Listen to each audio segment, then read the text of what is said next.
Welcome once again to the Party of One podcast, the actual play RPG podcast where the gaming table is always set for two. I'm your host as always, Jeff Stormer, and this week on the show I am joined by Ty from Side Character Quest for a game of Dead Belt.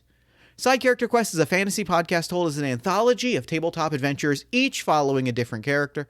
Quests can be listened to individually, but combined they tell the story of a peaceful, magical world with something dangerous bubbling just below the surface. If you like anthology-style two-player, one-on-one actual play, which, I mean, you're here, so I'm assuming, you will probably love Side Character Quest. There are just an absolute ton of great episodes to dive into, and you can find more information about the show at sidecharacterquest.com or check the show notes for more information. Dead Belt is a solo, duet, or rivalry role-playing game for 1 to 2 space cowboys. It is about being a belter out in the endless abyss of space, raiding derelict, broken down ships and trying to earn your next paycheck in the horrible capitalist realities of outer space. It is, simply put, sick as hell. You can find more information about the game at acoupleofdrakes.itch.io or check the show notes for more information. And with all that said, let's go ahead and throw it over to me in the past so that he can get started with the show. Take it past me. Thanks, future me. I am so stoked. I've spent the last hour building out a playingcards.io room, which means that like I'm in the fucking zone. I'm sitting down with Ty from Side Character Quest. Ty, thank you so much for coming on Party of One. Hello, Jeff. I'm very excited to be here. I have not known a lot of other people that make one-on-one actual play shows, and so I've had my eyes on Party of One for a long time. I feel like we've been running in a very narrow circle for a very, very long time, and I'm surprised it's taken this long for us to sit down together. Yeah, it's been too long at this point. Too long is the word I would use, and frankly, that's on me more than anything. Hey, there are so many people out there. You can't get to everybody. I appreciate you letting me off of the hook. That means a lot to me. Before we get into today's game, why don't you take a moment? Speaking of two-player tabletop RPG podcasts, let our lovely listeners at home know about what you got going on that you might want them to know about. Yes, I make Side Character Quest. It is an actual play anthology show where every quest is following a different character played by a different player, but it's all in one shared setting. A really good entry point for anybody that's new to the show would be episode 101. And also in a few weeks in July, I'm going to be releasing a new quest with Fiona Howitt of DM's Book Club and What Am I Rolling? That's exciting. I love that. Lost my train of thought for a second. But yes, I'm really excited. It was a great fun. But yeah, episode 101 is a great entry point for anybody new to the show.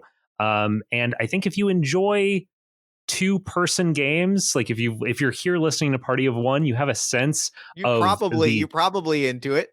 Yeah. They're like, it's cool being able to like have that sort of connection. The intimacy might be a little bit too forward, but I think it's true. That's always the word that I would go back to. I think it's a very like the thing that I always say, and I think you'll probably resonate with this, is like there's not a lot of conversations you have in your day-to-day life that are extended hour-long conversations with one other person. Like that's a very kind of rarefied air experience, and I think that's what makes these sorts of games and these sorts of experiences so like interesting is we're playing in that very intimate space, and that sometimes goes very silly or it goes very earnest, but like it's that energy that I think like often is not necessarily touched upon. Yeah. It's I love the feel of a two-person game, and it just means that you can really respond to what is grabbing the attention of both people at the table. You're not having to negotiate as much space, you know? Yeah. Yeah. Fantastic. I'm so excited for today's game. We are playing Dead Belt, which is a game about scavenging spaceships out in the endless abyss of space. The opening text of the game, you're alone out here, but that's the way you like it. Out here in the Dead Belt, surrounded by the carcasses of spacefaring history, ripe for plunder and picking, another heartbeat means enough time for someone else to give your justly priced and prized salvage the old hairy eyeball. That means trouble, and there's enough of that out here as is. Not everyone's got the temperament to be a belter. Plenty of folks crack when the grav cuts out and the lights go off. Plenty more jump at shadows when their flash starts to flicker. Others are too busy watching their O2 to see opportunities. Some folk just don't have the know-how to rig a 3-channel override through the primary induction boot shroud to get to the juicy payday underneath. But that isn't you. If you can rely on your gear, your smarts, and your grit, you're going to make a stack of cred out here among these hulks, or you're going to die trying. Either way, you're going to do it alone, or in our case, with one other person. No one's coming looking. No one knows you're here. Fuck yeah. Fuck yeah. This game has really good vibes. I mean, that's what initially you originally gave me a set of different games to choose from, and I specifically wanted to choose one of the ones that was sci-fi based because I just don't normally get to play that. Sure. And this one, the sort of like cowboys on the edge of the universe vibe, really called to me. I really love the cowboys on the edge of the abyss vibe is very cool. There's some very cool like push your luck dynamics in here that I think is very like intimidating and scary in the way that like I mean this is maybe a hot take, but like I really gravitate I really gravitate and often bounce off of solo RPGs that like don't have a really strong game basis. Like this is intended to be played as a solo game, and like I am very much, you know, I get very I bounce off a game very quickly if I don't feel like I'm playing a game, right? Like, and this has such a the way like what we're going to be functionally doing, and I will snap a photo or a screenshot before like we really get into the weeds of it. We've got a deck of cards here, and we're going to be laying those cards out in the shape of a spaceship, and we're going to be using that as our like exploring this kind of Dead Space style room by room as we're pursued by some sort of ominous threat. And like that premise is so cool, and like the excitement of like flipping a card, seeing what room it is, and then going like, oh god, that's very cool and fun to me. Yeah, not to get too caught up in commentary before we actually start playing the thing, but when I first started reading the rules, which I did last week, so if I'm rusty, I apologize.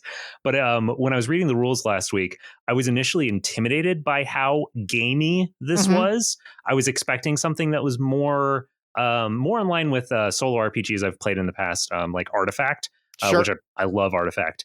But what made this click in my mind was trying to reprocess it less as that type of role-playing game and more as the best type of betrayal at haunted. Is that what it's called? Very much a betrayal at House on the Hill kind of vibe. You're absolutely right. Yes, that's what it's called.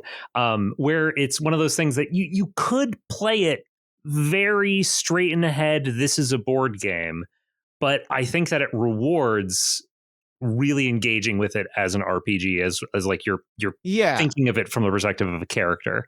I think so. I think there's going to be a real joy, and like, and on just like I mean, as a real fucking sucker for Betrayal at House on the Hill is a game that like I love it. I've it's been years and I've never gotten tired of it. Like this one's got my number.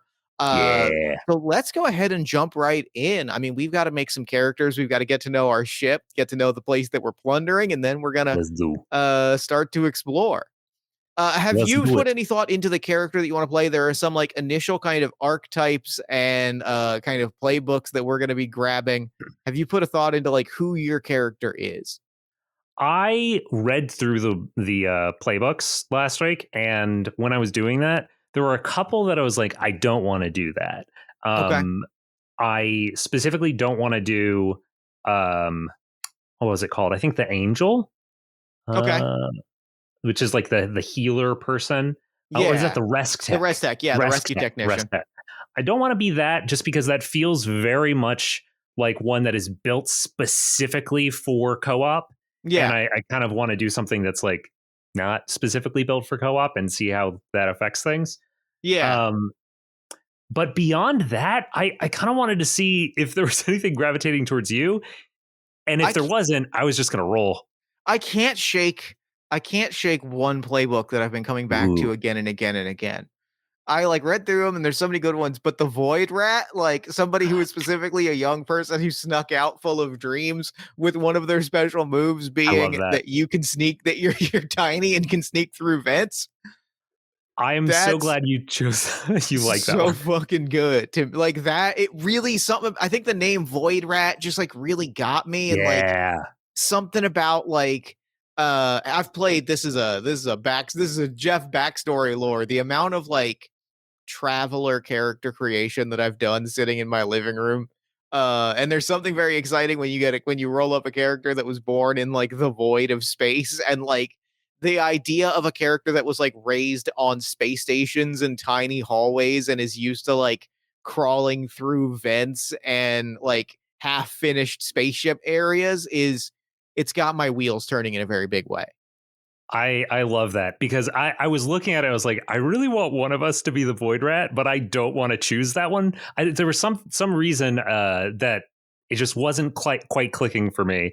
But I wanted it to be here because yeah, it seems so juicy. Um I think with the Void Rat in mind, I think I'm gonna go with either the cowboy or the slicer, which are kind of like two sides of the coin, where like the cowboy is very much like just powers through stuff. And then the slicer is I'm prepared for things. That was my interpretation of them at yeah, least. that feels right. Either of those feels like a really nice compliment to like Mhm. a tiny person, like a kid, functionally like a wet behind the ears kid trying to make it big. Yeah. So my question for you is which seems more fun? Slicer, where it's like older person compared to the Void Rat trying to that's maybe trying to be a little bit more responsible, a little bit more protective of the younger person, or cowboy, bad influence. There's a um, really interesting dynamic that I'm really like flipping through, reading through the slicer and thinking about specifically like this character that in my head like is predicated around like crawling through like tiny spaces and like yeah, being up in the guts of a spaceship. There's something very captivating to me about a slicer, like almost a with all of the understanding of the structure of this show of someone that has seen exclusively CBS promos of it. Almost that dynamic from like Person of Interest where there's like like the computer guy and the action guy. You know what I mean? yeah. Almost that dynamic of like, I'm here because I know the machines. I need somebody who can run out and potentially get shot in the face. Oh, I love that. Okay, let's go for Slicer and Void Rat. Okay, great. So we've got some initial stats that we've filled out. Let's see. We've got our starting arrays. Let me remind myself like what I'm adding to these character things. This is my notes. This is edited. We've added got my stats. Gas starts at uh Oh, I forgot that we have 6 the shared screen and I can add stuff. or starts at 1. Wait, starts at 1 of 6. Yeah, starts at 1 of 6. Grit 2. Does it okay. Goes from count on the one. Got it. It is yeah, it is so it starts at 1 of 6, so every time you roll gas, if you roll your low number, it goes up, and if it gets past like if you roll within that, so it starts at 1. If we roll 1 when we're checking gas, then we run out of it. Then we up that number until we keep going and going and going. Gotcha. Load already got loaded in. Cred, upkeep, upgrades, debt and investments. Okay, I think those are the only things that I need on my character at this moment, and then I've got my special moves. Cool. Okay. So we've got our All right, so we've got our characters built out. Do you have an idea on like who your character is, like a name, a vibe, or an energy? Like, what are you bringing to the table? I was so a question. Are we thinking more old guy, more younger adult? I think I could go either way. What feels more exciting to you? I think I go for old guy. Old guy feels Oh, good. Old guy who's been, yeah. because the idea that this is such a lethal profession makes old guy extremely captivating to me. Yeah. Yeah, Uh it's, I'm just futzing around with the voice real quick. yeah, you think? well, hell yeah. Oh, hey. Oh, man, fucking. What's this? Hanging out in the belt? Yes, sir. All right.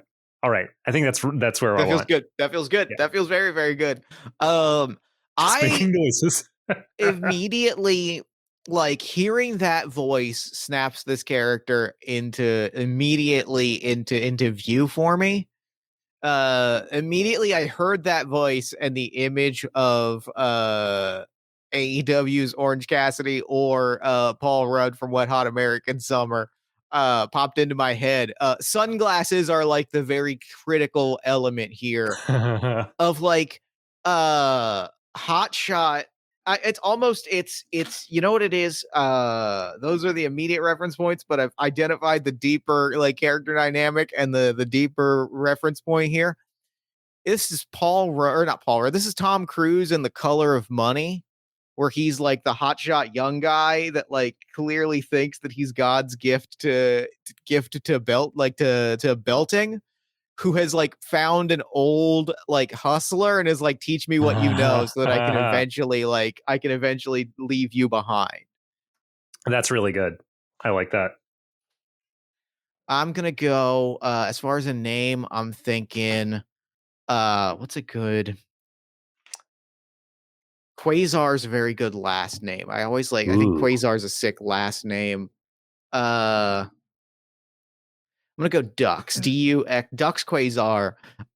Because I looked over and remembered that I got some rubber duckies from a breweries, and that's Ducks Quasar is a good sounding like seemingly cool guy sci-fi name that I feel Yeah, very yeah, good yeah, about.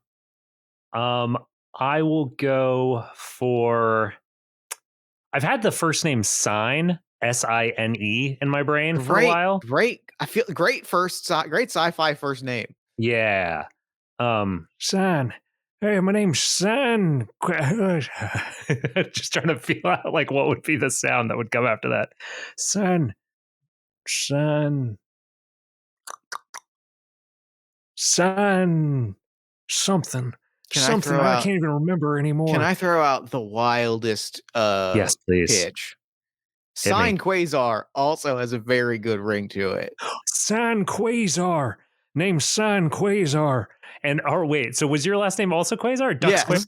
Are we relatives? That's where my brain went. Ooh, like there's something I love that. real captivating about taking over the family business. Yeah, I like that a lot. Yes, sir. Oh, All right. Maybe I'm like great uncle or something like that. I love a distant like my brain immediately went father, but like I love a distant relative where like either I sought you out or my family handed me off to straighten me out, or like some slightly way less I ended tragic that I'm putting you in harm's way. Yeah, there's something very almost I my brain jumps immediately to Futurama, that dynamic of like we are distantly related in some convoluted way, and I'm just really happy to be here. Oh, I love that. That's really good. Great. Okay. Good. Let's see. Are we able to add text onto this? I don't think so. I think that's the one thing. I think I can manually go and do it, which I will do here. Oop. I think I found it. If I go to edit table, I think there's a text. You can also add something. Great. Yeah. Perfect. Okay, sick. So we've got our characters, we've got our dynamic. Let's get to know we should know a little bit about our ship. It won't necessarily come up in the like short story that we're playing here today, but like I always think it's valuable to know. Yes. So we've got 3 ship options. We've got a a discount option, the Killdeer, the Jackdaw, which is sort of more of a scrapper with a larger cargo bay, or the Albatross, which is like for long distance, like long-term travel. Ooh. Do you want to go? What do you think? And I think I'm going to put this more into your hands because this feels like Sign already had this ship when Dux rolled up on him. Like this feels like your ship that I'm crashing in. If I was playing this game at home, I would almost certainly choose the Killdeer or the Jackdaw. Mm-hmm. However, the idea of having a ship called the Albatross when you are trying to inherit like basically like a job from a company type of business, a lifestyle from an older relative just feels so fitting. Like you, like when I retire or die, you just are left with this albatross across your neck. That's great to me. That's so let's start with the one where we have the most debt. I love that. I like that a lot. And now let me ask you, like in character, like what do you think drew Sign to the album? Is this something that he already had owned for a long time? Is this like, was this a luxury purchase? Like because I think that's going to tell us a little bit about who Sign is, but also a little bit about like what our belting business looks like. I think that Sign, I think that what happened is Sign inherited, similar to what you are potentially setting up to do, inherited this ship and its former crew from like a very successful person he used to work with maybe 10, 15 years ago. That's great. That's really good. Over the years, he has just, all of the crew has left him. And like he has sold all of the upgrades just to like keep paying the interest. He has broken this down to it's basically a brand new ship. There's like nothing there's nothing special about it anymore because he's had to sell it all away just to like keep going. That's great. Oh, I really like that. Nice. Good stuff. Okay, great. So we've got our ship, we've got the Albatross, we've got our characters. I think, unless I'm missing something, it's time to us to figure out exactly what ship. So the belting as a career is functionally we go onto the wreckage of old ships that have been abandoned out in the void, and we loot them and find out what's inside. Exactly. So I think it's time for us to find out what bird we're cracking into today. Heck yeah, let's do it.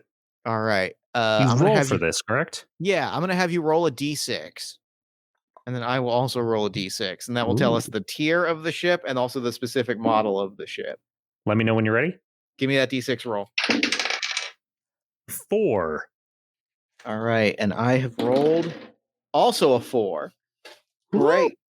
What are we cooking on? Hello, Carla. I gotta move you for just a minute, girl. All right, girl. Cat cameo. Yes, I'm sure my cat's gonna yell at my door pretty soon. It's part of the joy. We're not even editing that out. That's part of the magic of the thing. We love our cats. They're an important part of the podcasting experience. So we have a tier 2 or we have a tier 1 ship. Okay. And we rolled a 4. So we are doing a merchant ship. Great. This is a merchant ship. Where's our merchant ship? And now what's cool is that each deck plan like has different options for it. So now that we've got that, we pick one of our shells that is a tier 1 shell, and we just lay those cards out on the table. And so which of these options looks the best to us? We've got a civilian station hopper. Oh, never mind. Wait, I got it backwards. We are pulling on the light cargo freighter.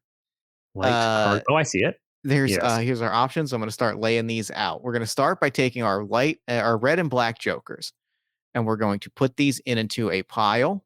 And we're going to, how many cards is this? 1, 2, 3, 4, 5, 6, 7, 8, 9, 10, 11. So 9 cards out of our main deck. So, listeners, what Jeff is doing right now is he is taking a set of cards, making a smaller deck out of a full deck of playing cards. Then those cards are going to be shuffled, and they're going to be laid out into the shape of a spaceship. Yes, a specific shape. I'm gonna grab once I've got it assembled, I will grab a photo of it for you, the listener, so that you see it. Beautiful. Because I love the aspect of physically laying out cards in a weird pattern. It's very satisfying. The more I read it, the more I was like, man, this has got this even on playingcards.io. Now that I'm laying these cards out, like I'm like, this game's got the juice. Like this has the energy. I recently, as in last summer, wrote a game called Hit Me, that is built off of playing cards, and I so want to play it because I feel like playing a TTRPG with playing cards it's so It's visceral. It's so sad. The tactile element is just really magnificent. All right, lay these out here. But I have not gotten to try it yet. Requires 4 people.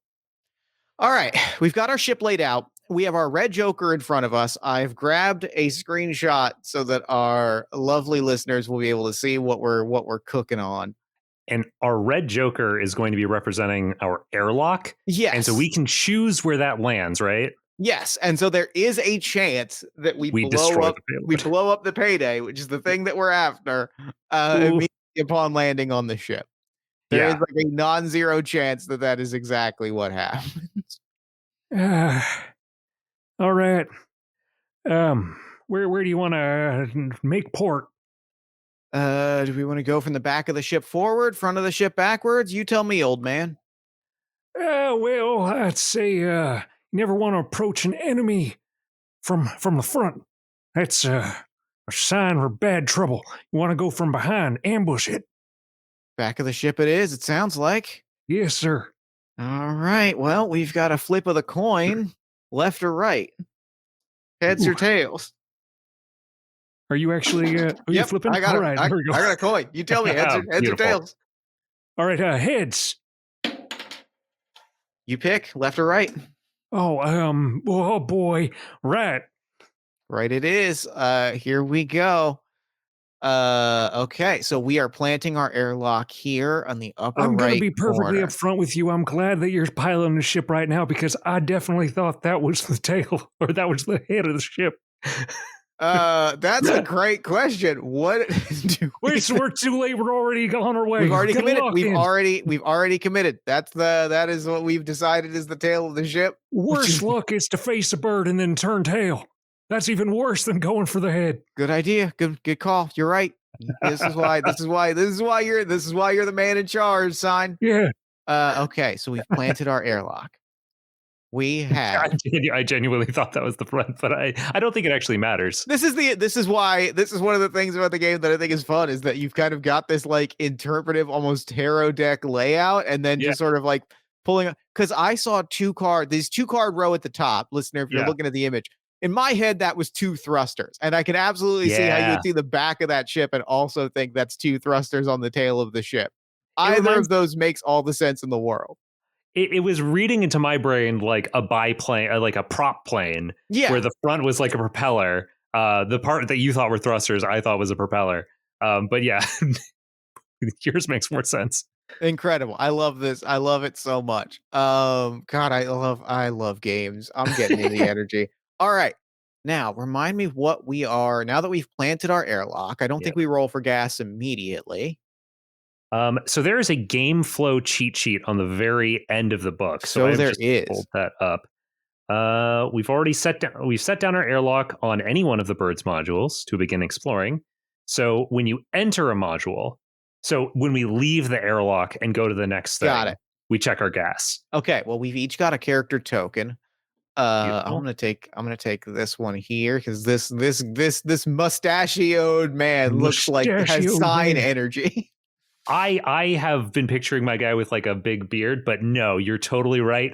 Perfectly clean shaven except for this waxed mustache. Beautiful. All right. So we're about to enter our first module, which means do you want to go? There's a few places we can go from here. We can go to the other back corner. Which I guess what we decided is our other sort of back thruster. We can sort of descend into the second wing level Yeah. So What? we don't have to move together. That's a good as point. well. Yeah. So I think that because my character is the older character and at least wants to be somewhat responsible, he's probably going to take the first step unless you rush ahead. That feels Um, right. No, that feels right. yeah. So I think he's gonna go to the spot directly to like, can I move my token? I can. I'm gonna move over here to the Okay. left thruster. We'll Give us say a roll. Give us a roll for your gas. roll for my gas. Roll for my gas. I rolled a 6. That means that you're still in it. As long as you don't roll a 1, you've still got plenty of gas, and you have flipped the 2 of diamonds. So one of the cool things about this game that I think I would like for us to do is there are 2 oracle books Yes. decorated with our character portraits. Do you have one of the 2 of those open in front of you? I have both of them open. Let me figure out which one is mine so I can close the If other. you want to flip through, if you want to read me responses out of Oracle B, I will read you responses out of Oracle A. I love that. So this is 2 of diamonds. 2 of diamonds. Diamonds are salvage. Bits and Yes. things you can scrounge and sell. When you find salvage, compare its size to your remaining load. If it fits, great. If not, you can make a few trips. This is the 2 of diamonds. We have found the arms locker. If it were more Oh. enlightened age, we wouldn't need these, but it ain't, and we do. But this is Oracle B. Did I go through? Yeah, I went through. So Oracle B. Oh, you're right. Yes. So let me pop up an Oracle B. This is It's got to be aftermarket, don't you think? That's you even correct. seen an XL 320 before? flash. Flash Load parts. sticks. What is that? Okay. So salvage mean extra loot. Compare its size to your remaining load. If it fits, great. If not, well, you can always make a few trips. So this is 6 load. That's a lot. That's a big object. That's a I think we lot. would need to like could we carry? We couldn't even carry that together. Like that's So I watched a actual play from the creators of this game this afternoon, and how they did it was if they had 6 and let's say they only had load capacity for 2 for one of the players, that player would take 2. It would leave 4 on the thing. Then they could come back and get more if they wanted to. All right. Well, then I'm gonna mark 4 not. Are you taking this and I'm going taking- back?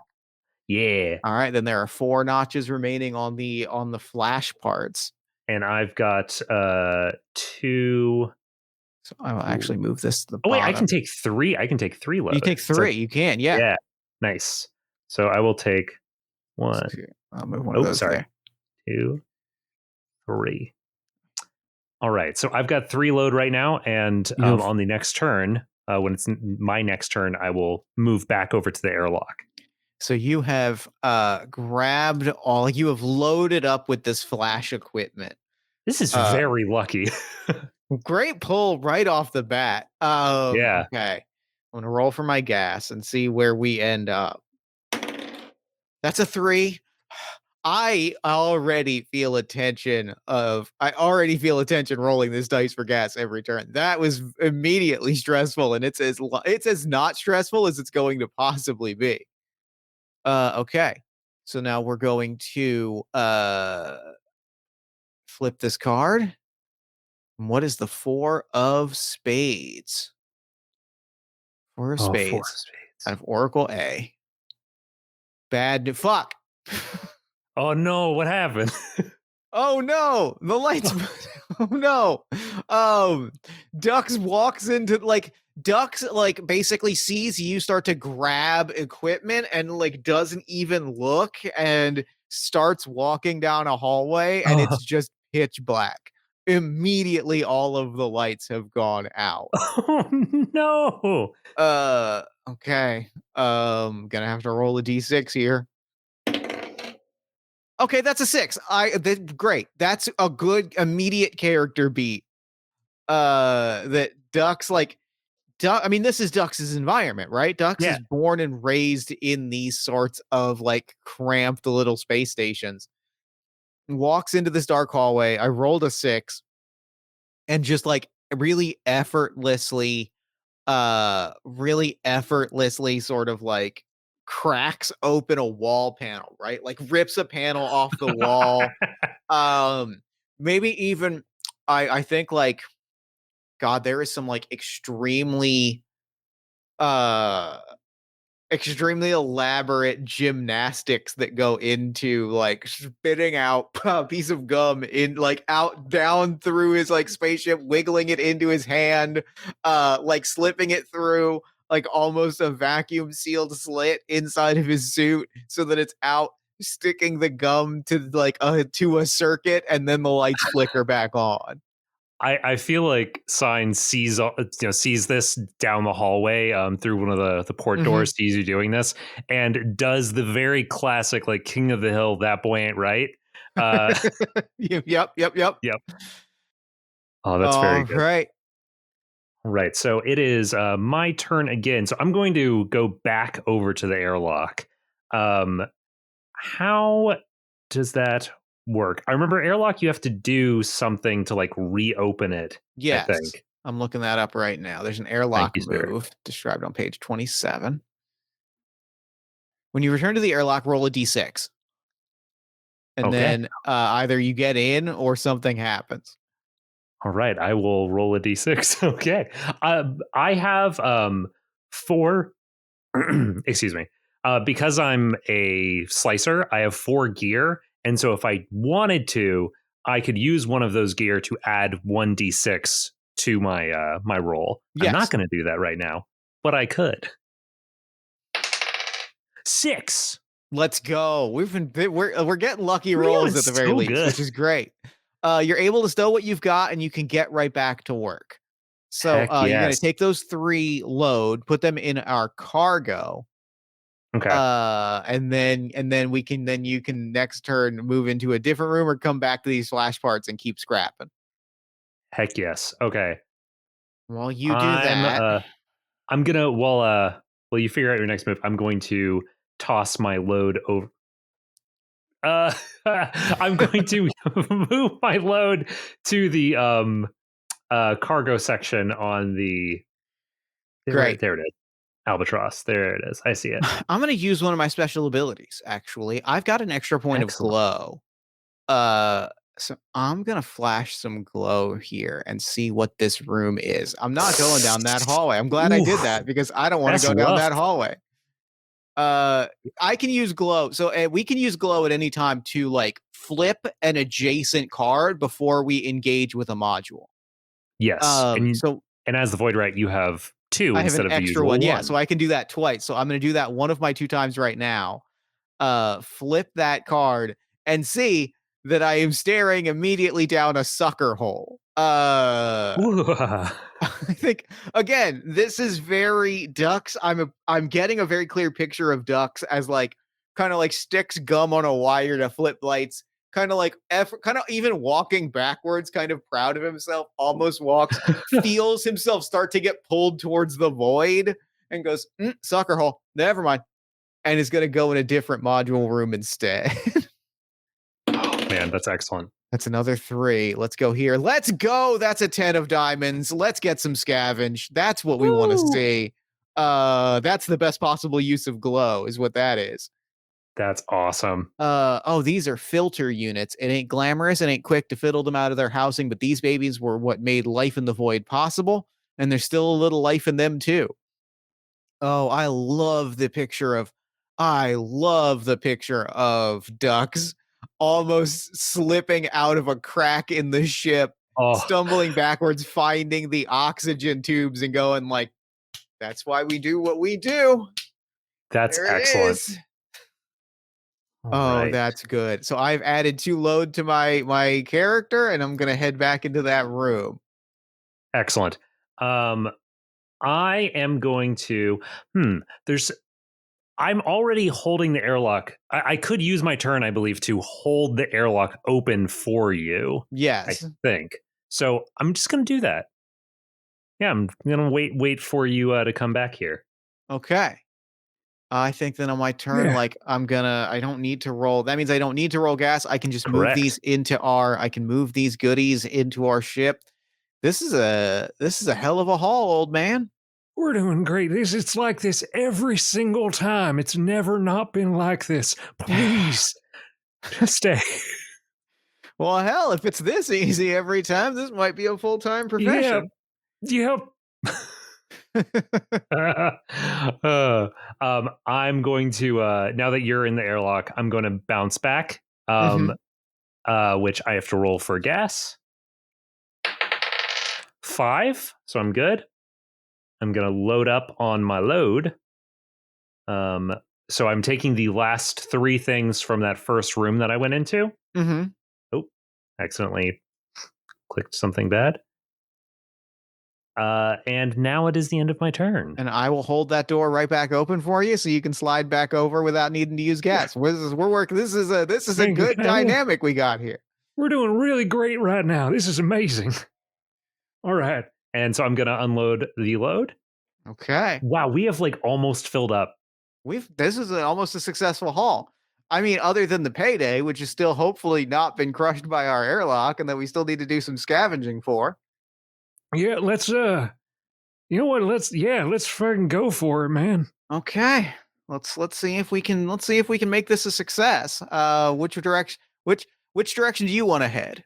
I feel like left has been doing me right. All So right. I'm gonna go that way. Is it my You turn go- or your turn? Your Forget turn. it. You go left, I'll go right. All right. 6 again. Wow. 6 these again. Let's rolls. fucking I- go. I swear I'm not making this We up. are This is amazing. cooking. This is. Ugh. I've had a lot of episodes where I have rolled absolute dog shit, and I think we're now paying it off. Go ahead and roll your gas for your next move. All right. Do I want to? oh, use man, my I other feel like glow I'm to head gonna into use- this? I'm gonna use my glow to like look at one of the next 2 rooms. Okay. So I'm gonna. Ooh, not in there. Remind me what a 5 of. Remind me what clubs are. What are clubs? Barriers. Barriers. I'm When not you doing counter- that. When you encounter a barrier, roll a d6. On a 6, you successfully navigate the barrier. On a 4 or 5, it's a dead end. On a 1 to 3, you're not going to make it. Nice. I think I can just avoid that, right? Because I can just you go. can just slide right over to the other one. I'm gonna slide straight over to the other one, so I'm gonna have to roll gas. Are you fucking 3. kidding me? Oh, it's the Joker! Wow, payday! What the heck? What are we doing here? Wow, we're gonna get to play downtime mechanics and That's everything. insane. Okay. Insane session. I rolled a 3. 3 is fine, right? 3 is fine. As long as it's Okay. not a 1, you're good. Awesome. All right, so I am. I found the payday. Payday. What happens when you find the payday? I'm gonna look that up. When you encounter the payday, roll a d6. Okay, I'm rolling a d6. I'm gonna use. I can use my gear to bump that up to 2d6, right? Yes, you can. Yes, you can. I'm gonna do that. Why the heck not? And then you choose the highest of the results. Oh, wow, 3. 3 is the high result.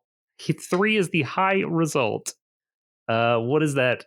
So the Yes. payday you came for has already been stripped, broken beyond repair, or has become too unusable or dangerous to transport. Ignore the pick list, continuing without a payday, or spend a grit to salvage the payday by using it as normal. Oh, I'm gonna spend a grit. Okay, let's go. Let's go. Yeah. So I spent a grit, so I'm salvaging it as normal. Yes. So what does that mean? Okay. Roll me. I'm gonna roll 3d6, and that will tell us what we're looking at. Heck yes. We are looking at a primary buffer regulator.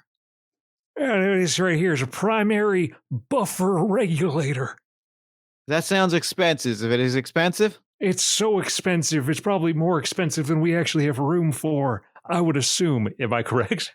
that is correct. Okay. So what happens? So I gotta confirm something real quick. So you've spent a grit and salvaged the payday. Okay, wait. Spending grit has specific rules that we need to Oh. invoke here. Right. Because when you spend a grit to make something a success, what does it do? It turns a failed roll into a mixed success. Great. Because I'm remembering now that like we're going to find a lot of things out very quickly. So we got our primary buffer regulator. Uh-huh. 2 of the following list of choices are going to be Oh. true about this object. You don't need to spend a point of grit to remove it. You don't need to check gas to remove it. Removing it will not cause the ship to come apart. Whew. You do not attract unwanted attention. You can transport the payday in one trip regardless of size, or it is worth more than you first imagined. What page is this on again? This is on page 26 in the book. We're going to choose 2 of these options. We're going to choose 2 of these options on this list. And then, crucially, the opposite of everything else. The opposite of everything else comes true immediately, which is great. Ooh. I like this because all of these options are like, well, obviously, I fucking don't want to blow up the ship. Obviously, I don't want to threat. Obviously, I don't want to burn my gas. Oh man, what do we want to do here? You don't attract. Man, this has become perilous so quickly. This changes so much so quickly. We could have left. No, no, Oh. no dice. Okay.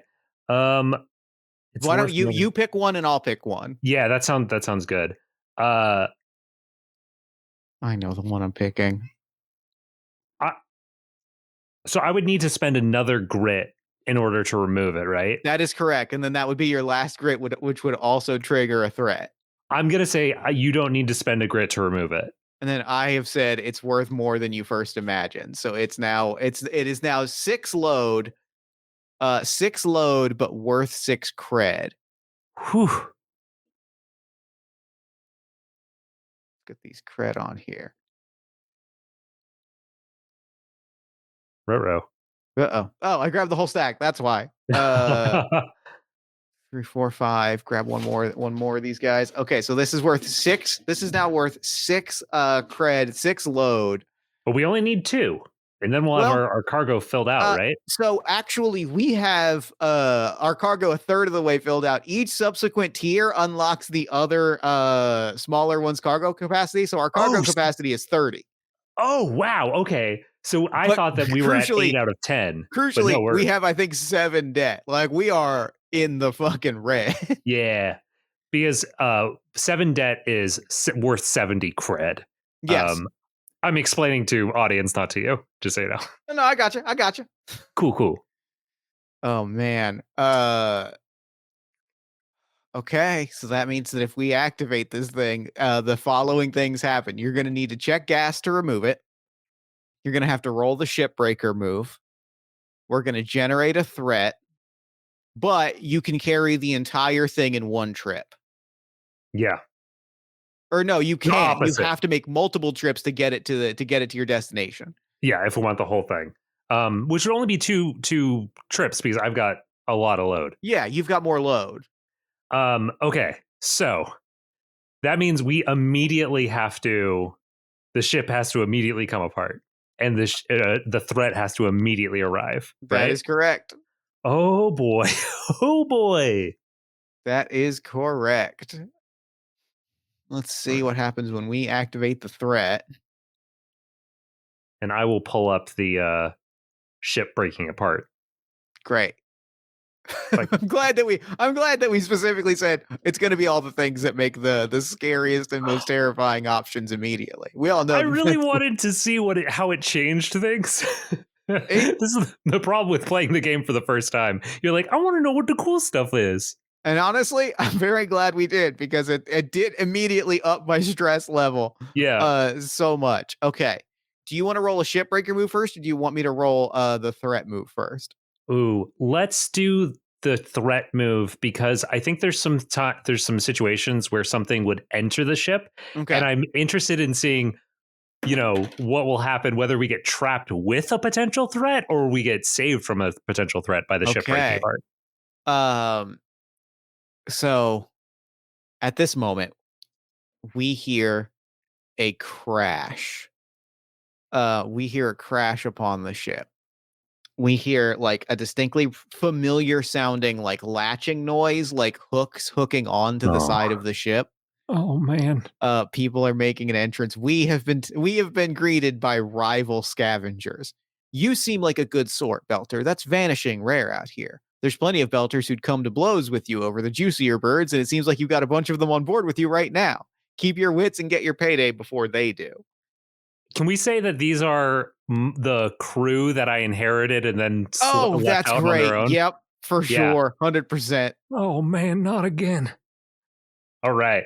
And next thing we have to do is roll to see how the ship breaks. Or is that the end of that? Do you need to do anything else? Let's see. Setting up the threat? Roll 1d6 again to determine their starting position. So I go back to the ship. We are here. Tier 1 merchant class is this guy right yep, that's the one. Okay.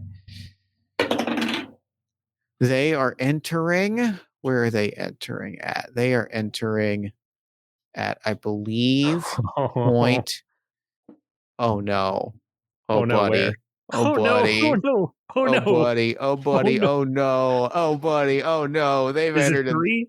It's 4. They've entered directly It's also fucking really next bad. to us. The clear path I have. Directly fucking next to us. Oh no. Oh, buddy. Oh, So that's this- not great. For people listening, that is the space that I just left, the space that is directly between the payday and the airlock. Yep. Yep. Oh no. Okay, and Oh. now I've got to roll how the ship breaks. Yep. Now we roll the shipbreaker move. All right, I've got 1d6. 4. So the thing that I thought was the tail breaks off and moves down, I believe. And so now if we had been stuck down there, We would have been floating then off we into the abyss. We would have had to do a spacewalk. yeah. Fortunately, we have not gone down there at all. As far as we know, there is some cool payday down there, but like it's not worth it. It's not worth it at this point. We got more important things to deal with, old man. Yep. We got company. Yep. Oh boy. Oh boy. Oh boy. Oh boy. Oh boy. All right. So I think that would make it your turn next, correct? Yes. Which means that I am going to. I've got a point of glow left. I'm spending my other glow. Yeah, worth it. We're totally worth it. Totally worth it. I'm spending a point of glow. I just want to know. Fuck. It's exactly what I was afraid. Exactly what I was afraid of. It's amazing. It's amazing. Exactly what I was Amazing. afraid of. It's the 8 of diamonds, which is what is the 8 of diamonds give us? It's survival gear. It's load 4. Oh, that's what I was afraid of. That's really what I was afraid of. Geez, that's juicy. Next to the oxygen tubes, there's four creds or 4 load worth of stuff here, and I think that Dux is exactly the kind of person that is going to like see that. Even hearing people like cocking or charging up laser rifles a few rooms over. I'm Yeah. gonna roll my gas. Because I've been telling you this is easy. I've been telling you that this is going good, and this is how it always goes. This is always going great. It's going great. I have no reason to doubt that. I'm going to slide on over here, which means I also draw a card from this deck. The 2 of spades. What happens on the spades? How do they move on the spades? Moves once in your direction. Oh God. Okay, that's good for me. Not really, because the closest in my direction is going to be blocking the airlock. Oh, they've moved to the airlock. Crap. Oh, and I think there's a moment where we can hear it. This is a small enough ship where we can hear it. They see the airlock. They recognize the albatross, and we hear one of them in the other room go, Is that fucking Sign Quasar ship? Are you fucking kidding me? Man, oh jeez. We got more business here than a payday. Get ready. Laser pistols charge up. Do we have comms? I think we have comms. I think we can communicate. Hey, you might want to keep your head down, please. You got into the ship already, right? Is it going to make you feel better if I say yes? Not if you're lying. All right. Oh, Not if you're lying. I lied. Ty, I lied. I remembered something at the last minute. You have to roll gas. Oh, I have to roll gas? Comms, you can check gas and take a second to. Oh, that's specifically for if somebody has failed a roll. I think we can Gotcha. communicate freely, but you can jump on the comms in a panic. You can Dude. jump on your comms in a panic, if need be, and by checking gas as though the other person had spent grit. Gotcha. Okay, Okay. cool. So that's specifically a co-op move to like help out somebody else. Cool. Dux gets on comms. Is it going to make you feel better if I say that I got on the ship or not? Listen, okay, just let's get on the ship as quickly as possible, but it sounds like they're in the way of the ship, so maybe we lead them away from it, something? I don't know. Yeah. Okay. Okay. Whew, boy. Okay. Is there any special way I can engage with the threat on purpose, or do I just have to like react to what? I'm looking at my options here. So you can refill. I think that we just react to it unless I am missing something. Yeah, I think that we just react to it if we end up in the same place. They will attack us. Okay, I think this is what is going to happen right now. I think that I think I'm going to use this turn to start removing the payday, which I think requires me to use gas and means I can't like go elsewhere. Right. I believe. I think I'm gonna do the same thing on my turn with this gear stuff that I'm looking at. I'm taking two load out of this. I'm gonna roll. Fuck. Gas is gonna go up by 1. I think I've really been flippantly like doing so much that I'm like not even really paying attention to my gas meter. Yes. So when I so I've revealed the payday, but actually like taking the payday requires a gas roll, correct? That is correct. And so since it's on my turn, will that also trigger the That's two gas rolls is how I'm interpreting that. Okay. Well, it's one to move into a room. Oh, it's one to move into a room, and then it's an additional gas. So to take this into your load is going to require a gas roll, is how I read it. Gotcha. So this would require 2 gas rolls at some point to get all six load into your equipment. Yes. Okay. But right now, because I'm already in the room, it only costs me 1 to like. That is correct. To load up on stuff. Gotcha. So I got a 5. So I'm able to load up. I've got half of the load of the payday, which is 3, on me right now. I'm assuming that because that's my turn, the threat reacts, correct? I believe that is correct. Let me just give it one quick scan. I believe that is correct. And I believe specifically what happens is threat. I'm pulling up the threat information so you're not having to look through this on your own. Yeah, I believe it's I think it's every time you transit a module. So it doesn't activate on your turn because you haven't exited the module yet. Gotcha. It's only when we jump between rooms, which I'm about to do to draw them closer to my location to give you an opening to get the fuck to the spaceship. Gotcha. And remember that thing you said earlier about wanting to do stuff because it's fun? You can spacewalk between any 2 modules nearest one another, provided you can draw a straight or diagonal line between them and they're separated by empty space. Oh my god. I am calling their attention. So I'm gonna space walk here. Roll my d6. That's a 5. I'm gonna draw 1 card from the unused portion of our deck. That is the King of Hearts. If you draw a red card, you can bridge the gap, but it's going to cost you something. Use a resource, grit gear, or check gas. I've got enough gas. I'm going to check gas. Nice. I want to call out. I should have done that. Absolutely should not have done that. That was a 2, which puts me up to 3 up to gas 1 to 3. I want to call out the fact that the reason that I had my person check remove the payday is because I thought that would trigger the threat to potentially start moving in my direction, clearing the airlock for his great nephew.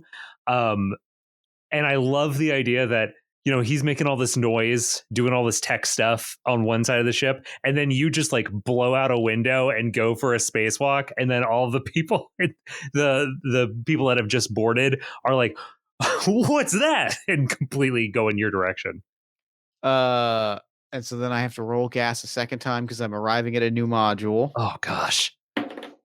That's a 6. Okay, we're good. We're okay. Oh, we're okay. We're great. But also, I flipped a jack of spades, which is not the thing that I wish that I had flipped. No. Oh boy. Ever seen a fire in null gravity? Oh God. No. Yes. Yes, he has. I know. No. I land at this ship broken room. A fire erupts and I am trapped inside of this room. I'm gonna have to move to a different room to get out of this crumbling, slowly drifting away half of the ship. Oh geez. Oh gosh. All right, let's see how our scavengers react. That is a club. Club gives us moves twice in your direction. Okay, so they're gonna come down this way and try to get to the exposed area of the ship. So I've done what I needed to do, which was give you a clearance to get back to where you need to go. Yes. Right. So I'm going to move in the direction of the airlock. I'm feeling like I've got to lighten the load if I'm going to help you in any way. Yeah. All right. So I'm moving over one space. Let me check gas. 4. I'm fine. Now it's your turn. All right. Let's see. Now it's the threat's turn. Sorry. And they're going to move one space in your direction, so they're going to come up here. Fun. Great. Now it's your turn, I believe. Yep, right? Now it's my turn, which means there's only one space I can't. God, fuck. No. It's an 8 of spades. Oh my God, I'm running out of gas. Fuck. I'm up to 1 to 4. I'm running out of gas. Fuck. Listener, Jeff landed on the right side of a row of 3 cards. There was only one direction. There's only one card, go. only one move I could make. A mass breach. You have found the beating heart of the ship's waste management system, and its pipes have all burst to hell. In the absence of constant maintenance, everything in these old birds goes to shit. Pun intended. Oh my God, this is not going well. I'm so glad that we started this off going like, this is easy. This is an easy game because I can cross the module. But my upkeep for the trip just went up by 2 cred because of the cleanup bill of having to wade through a malfunctioning sewage system. I've jumped out of a spaceship, walked through a fire into just a floating cloud of shit, and now I've got to try and like spacewalk back to my old location, back to my ship again. You're not gonna check out the last little location. Fuck. Honestly, I might. I haven't ruled it out yet. I'm not gonna lie to you. Nice. Two squares closer to where I'm at. Do you think that means that they jump? Do you think that means they jump, or do they just come here? I don't know. Does it say anything about whether the threat goes into the? What does the shipbreaker move say? Threats. Every time you transit them. Shipbreaker, roll d6. I feel like that probably, as long as it's still in play, I think it's more fun if they are like hurtling towards me, especially because that also, again, it does accomplish what Dux is after, which is buying you time to get the payday loaded up. Yeah, so they are in the air. They're at you now? They are in the room with me, which means I roll a d6. Not great. And all of the bad rolls are coming back to us now. No way. What is it? What is it? Oh no, my what did you god. get? I'm spending a grit. I'm spending a grit. Spend a grit. I've got grit to spend. I'm not losing everything that we have scavenged here today. Oh, Absolutely not. I have to leave behind. I've got load on me. I can get out of here, but not without leaving something behind. I have left load in this location. okay. Sounds, Okay. Good, that's good, good. not great, but you know what? This is giving us some turns of phrase that are frankly Yep. priceless.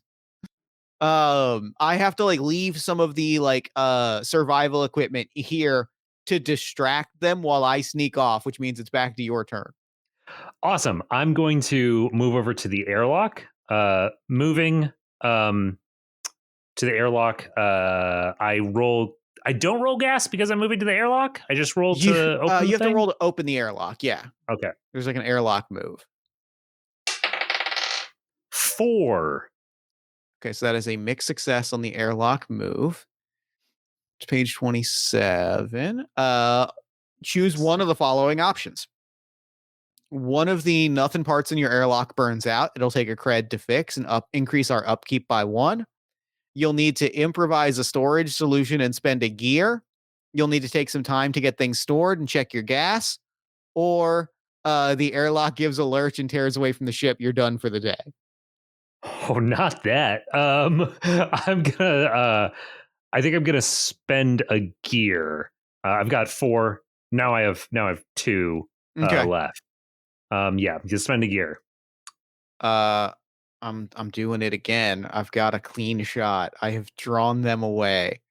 I draw. We should draw for the thread. You're right. You moved. Right? You moved rooms. Yeah. So they've drawn a heart. What happens on a heart? It moves once towards your airlock. So they are going to. I'm going to put this. I'm going to have them take this with. Or I think that means. I'm going to say that means they take this. They take this stuff with them, and jump back towards the airlock. They're like, this guy's not signed, kind of thing. Yeah. They see that. Well, they see that and they're like, this is just some punk kid. Let's get the big payday. And that's great because then I'm gonna check gas. Yes. I'm doing even more spacewalking. Oh gosh. Even more spacewalking. Let's go. Terrifying. Roll D6. So basically, if you roll a 4 or lower, you bump up towards running out of more gas, right? That is correct. You're supposed to get a 5 or a 6. Yeah, I have to get a 5 or a 6. I have to get a 5 or a 6. So I'm gonna roll my gas and see what happens. Fuck me. I'm at 5 gas. Okay, now I'm gonna roll D6 to spacewalk. That can't be. Okay. What'd you get? I got a 1. Oh no. Do I use my other point of grit? I got 3 grit. I'm good. Yeah, I'm gonna you use got 3 another grit. You're good. I'm gonna use another grit. I'm gonna draw a card. Oh, all of the stress has gotten here now. Okay. Okay. This is just gonna linger. Okay. If you draw, if you're wall spacewalking and draw 3 black cards before you draw a red card or roll a 6, it's over. Oh no. Okay. But I've at least made it. I can draw a diagonal line, which means I'm getting to the rest of our gear. Yes. Oh man, I wasn't even thinking about that. Well, That's a diamond, which means that they're spending time scavenging this room, which is helpful for us. Good. I'm just gonna stay at the airlock and keep it open. All right. Check. I read through it. You check gas every turn while you're holding the airlock open. Gotcha. Okay. I'm gonna take that, which means I'm gonna roll gas. I'm gonna roll gas to grab one of these pieces of gear. 5. I'm good. That's put me to 6. I gotta go. I gotta go quick. Oh. Okay. I mean, I guess I'm gonna keep go. Fuck. Is there a I feel like there's a co-op move specifically to keep me alive. I might need you to come get me. The comms thing, or what? There is something. There is buddy breathe. As long as you're transiting modules together, you can both breathe off of a single tank of O2. Okay. I think I'm getting on comms. Hey, Hey, old man. Yeah, Um, I I'm on my way. Yeah, I'm I can hear it. All right. I'm on okay. my way. Thank you. Thank you, thank you. Uh, okay, It's give my me that. turn, right? Yep, give me that roll. 6. Wow. Right. This Yeah, is the- well, here's what I love about this. I love that this is developing a story that that the thing that you have that I have brushed off is that you are exceptionally good at like managing that oxygen level. yeah. They are all the scavengers are busy like dealing with with what's been lost in this suck hole. Yeah. And so like we are like I'm still here, which means you can move again. I'm not moving because I can't. I'm not dying here. Perfect. All right. So I'm gonna pop over to join you at the payday. All I'm right. gonna roll 6. Did you want to put? Well, you were at the airlock. Did you want to move? You could have. I think we can move this gear. Oh, yeah. You've got open Yeah. space. Hold on, I got an ad. I also got an ad. All right, yeah, For- you can move this yeah. 3 gear into the ship, which means you've got enough space to load up on stuff while you're here. Yeah. I forgot. Yeah. I forgot to take my load out. I believe I said that I did that earlier. I Yeah, just yeah. forgot. Do you want to check gas and load up these last 2 pieces? Yes. Oh yeah, because you have to roll when you're Yeah. taking the payday. I swear to God, it's Let's 6 go. again.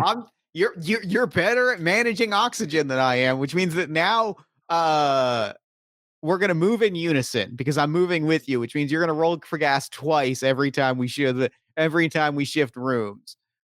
Which means that also Insane. okay, they're gonna move 2 closer to us, which means I think they're coming here. I think they're coming here. They're 1 room Yes. away from us. Okay, so roll me gas Not twice. great. What was that? Roll me gas twice. 5, Let's go. Okay. 4. Let's go. Wow. Okay, give me 2 more gas rolls and we're home free. Oh my God.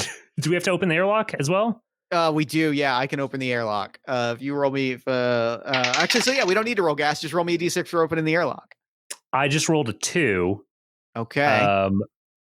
Which does not work, right?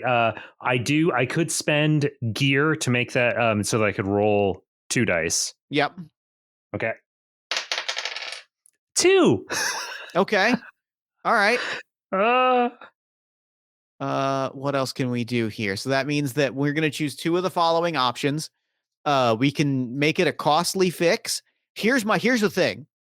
One of these options is that the airlock gives a lurch and we float away, which seems like actually the best case scenario for us. Yeah. You can check your gas, you can spend a gear, or we can spend an extra point of upkeep. Let's just float away, man. Float away. Wait, so yeah. And what's the other cost that this is going to take? Some gear. Okay, yeah, great. Yeah, I've got plenty. I got so much gear. This was tremendously successful. Wow. So cargo gets converted to cred, which is 1, 2, 3, 4, which is 10, which is 15 cred. 15 cred. 15 cred. Make a bank. We're each going to make a bank roll. That's a 2.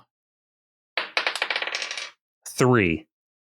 Okay, so I believe that means that we neither are offered extended credit nor do we go further into debt. Great, no change. Okay, so our debt is oh no, wait, we've got compound interest because I forgot we have 7 debt. Well, actually, I guess that's a really good question. I'm not sure if I think both of us. I think we each have to roll that, which means that you rolled a 3. Yes. Okay, great. So our debt increases by 1 point because I rolled a 2. Which means that we've got 8 debt, which is not ideal. Fun fact, the slicer has a debt move, which I think is like a penalty you get when you get a certain amount of debt. Mostly duct tape and prayer. When you have 9 debt, you lose the benefit of your cannibalize move, which is another move I have. I never get around to using. So we are very close to that. I'm also very close to having to sell all of our ship upgrades to reduce debt. Great. Uh, Fuck. Okay, we've got 15 cred that we can spend. Upkeep costs are as follows. What do we spend on upkeep? Upkeep. Everyone starts with 3 to 7 base upkeep, depending on the size of the ship that we chose at the start. Let's look at our ship's starting upkeep. I believe it is 3, so we're going to get rid of 3 of these for sheer upkeep. Plus, was it 1 for cleaning costs? I think it was 1 for cleaning costs. yeah. I'm almost positive that's what it was. I mean, that means that we can get rid of, we've got enough to get rid of a debt and also keep one extra cred, or we can just rack up the debt and spend some shit. Let's spend some shit. Oh, but also, this was a merchant ship. Oh, what does that mean? That means that because this is a tier 1 and this was the easiest of the ships, we get an extra one cred. So we now have 12 cred. 12 cred, 8 debt. We can pay down our debt by 1 point, which would match what we've accrued in interest. How much would it cost what would an upgrade cost? Now we get to do a shopping trip, which I think is a very good end of the episode. I feel like this storyline that we've spun up of me of Sign showing Dux, trying to like impress upon him that this is a great experience, this is a good time. I think he would definitely want to splurge to showcase like this is good, right? Mm-hmm. And make it fun at the end. So yeah, let's shop away.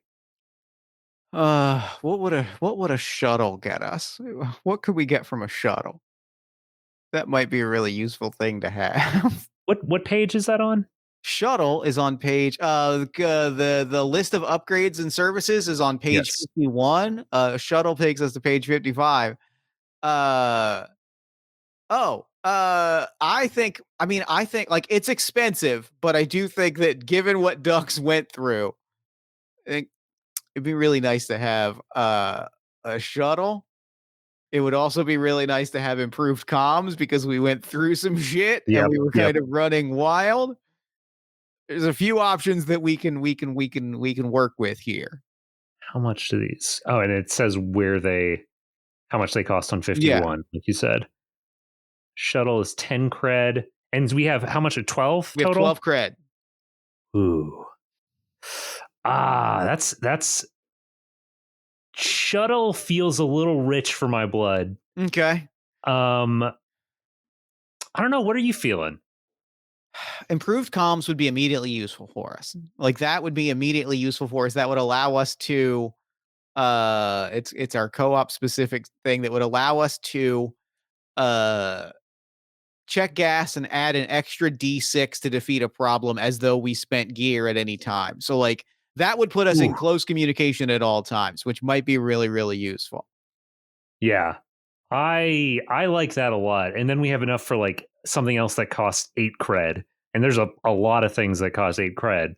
But then there's also a bunch of other things. I might also really like an egress kit, given the fact that oh man, I walked through a cloud of shit today, and I would have really liked the ability to just sort of float back to the airlock immediately. That would have been really fantastic. That sounds good, and I mean, you can never do wrong with a crybaby. That's true. That's 12, and that's 12 points. 12, that's 12 right there. A crybaby and egress kit and comms is 12 points. The bank's not going to be happy because we spent everything that we made today. But you know what? Fuck 'em. Just means that we're going to make it. Just means we go to a bigger ship for next time. And as Dux kicks back, like pops on his sunglasses, we float away, and I get to reveal something extraordinarily funny. Yeah, tell me. The final visual that we see as Sign and Dux float away is a single blinking red light. And behind us, looming, is Sign's old business partners floating just out of range. Oh. Because when the rival scavengers reach your airlock, they plant a tracer on your ship. No. And when you head to your next job, they'll be there waiting. no. which means that wherever we end up next, they will be there waiting for us. Oh, that's so good. I read that when I was reading the rules, and I completely. Oh man, that's so good. That's so Oh. fucking good. And I didn't realize that all of the threats have like rules for what happens if they reach your airship or airlock. The Thank rogue you for holding AI on to that. infects your ship. That fucking rips. Oh, that's awesome. Oh, all of these are very, very fucking. And they're all great because they all like fuck up your future plans. That's Yeah. so good. Oh baby, this game has got the juice. This is energetic. Oh Yeah. Man, okay, let's speak on that real let's quick. talk on it because let's talk on it yeah. because I got a lot of thoughts. I said before when we started this that when I was reading through the rules initially, this game was not clicking with me. It just wasn't like I just normally when I'm looking for a solo game, which this is Yep. originally intended as a solo game, I'm looking for something that's a little bit more open-ended, a little bit more of the classic like journal soloing game. That's what I gravitate towards. Sure. And it wasn't really clicking to me the like how much this would give me the feeling that I want from a TTRPG. But it totally did. It totally managed to land there. And it's so funny to hear you say that because I kind of like I feel very satisfied having come from the opposite perspective of like, this is to me the ideal of what I want a solo game to feel like, which is like a clear, very well defined like game piece element. This does the thing that a lot of my favorite games, my beloved dear Ironsworn does very well, and Thousand Year Old Vampire, even as a journaling game, does, which is like it feels like it is a game first, and like the tactics of it and the tension of it, and boy howdy, that death spiral as my oxygen started to run out was fucking thrilling. Yes, definitely. It is definitely a game that has like just the right amount of flavor to build up into a story just naturally as you're going.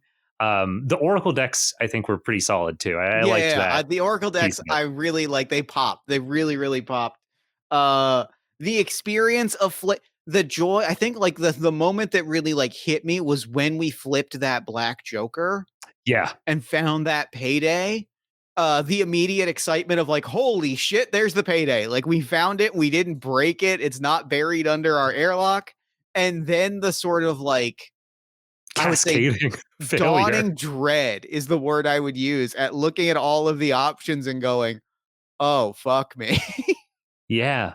Yeah. Like none of it was going to work out well for us. Even like the fact that you find the payday, it is like game changing and you're like, oh, hell yeah, let's go. And then you look at the list of options and you're like, even if I roll a 6, things are going to be very bad immediately. Chef's kiss. Chef's kiss. I feel like I've had some experience with some solo games where it has felt too open-ended. Yeah. And I feel like this has made me realize that like I has made me think like I should reevaluate some of the things that I've dismissed in the past. I think that I could find a lot of fun with this type of game. Yeah, this really hit. What was your favorite moment from play? Oh boy, I think it was the cascading failure. I think it was the I know that we could have chosen to not have it be a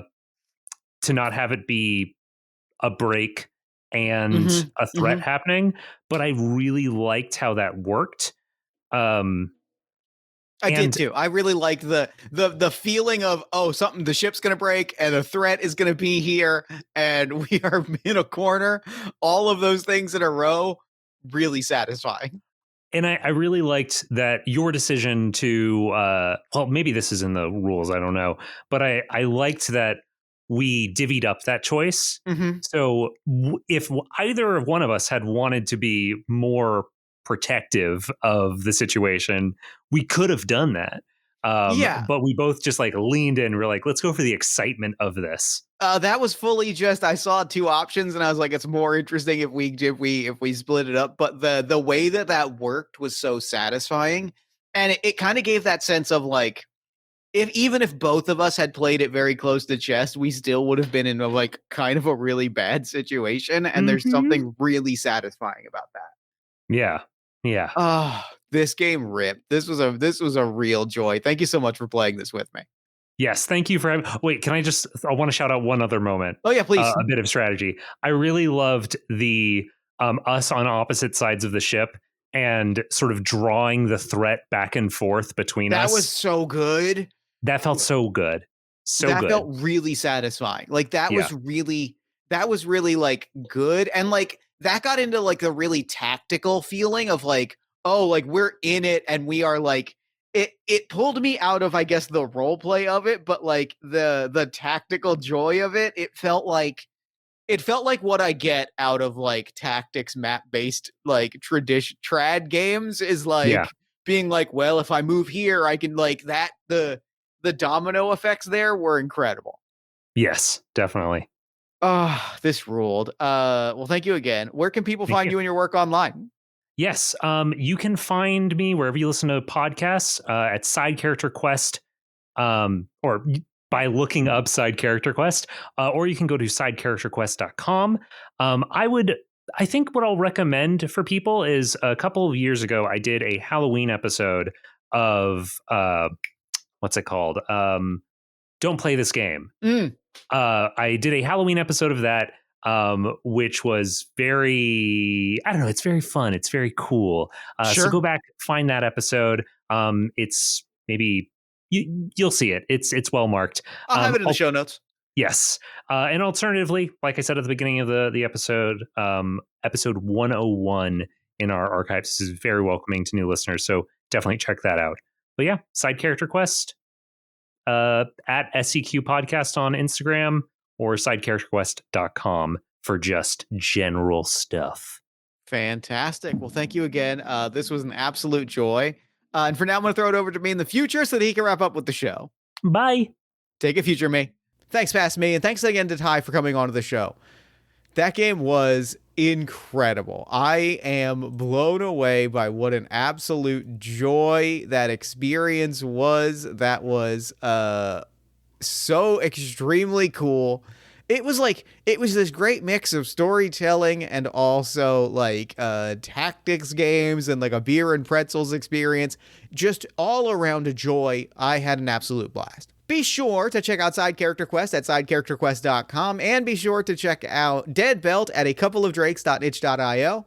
If you want to hear more from us, you should follow us on social media. You can also find us on pretty much whichever social media you prefer, at Party of One Pod or Jeff Stormer, depending. And if you enjoy the show and you want to support it, there's a lot of different ways you can do that. Subscribe to our newsletter at buttondown.email/partyofonepodcast, and join our Discord community at bit.ly/partyofonediscord. You can support us financially at patreon.com/JeffStormer or Ko-fi.com/JeffStormer. You can give us a nice iTunes review, shout us out to a friend, give us some love on social media. You can buy some Party of One merch at bit.ly/partyofonemerch. Or if you're looking for more great podcast content, you can check out All My Fantasy Children, which is a character creation, storytelling, and world building podcast that I make with my best friend in the world, Aaron Catano Saez. We take a listener submitted prompt and spin it into an original fantasy character, populating a shared universe one story at a time. You can also check out Yazeba's Bed and Breakfast, which is an actual play about a heartless witch, a cozy house, and the many people making their homes inside. Both of those you can find wherever you get your podcasts. Party of One is, as always, produced and edited by Jeff Stormer and Jen Frank. Music for the show comes from the song Infinite Lives by Mega Ran, featuring the D&D Sluggers, and the Party of One logos by Evan Rowland. If you'd like to inquire about advertising rates, coming on the show as a guest, or about press coverage of the show, you can email me at partyofonepodcast@gmail.com. And unless I am mistaken, that is all we do here. So until next time, thank you so much for listening. Remember to fight the forces of fascism every single day. Remember that self-love and self-care are radical and defiant acts of resistance. And as always, party on, everybody. Never gonna die.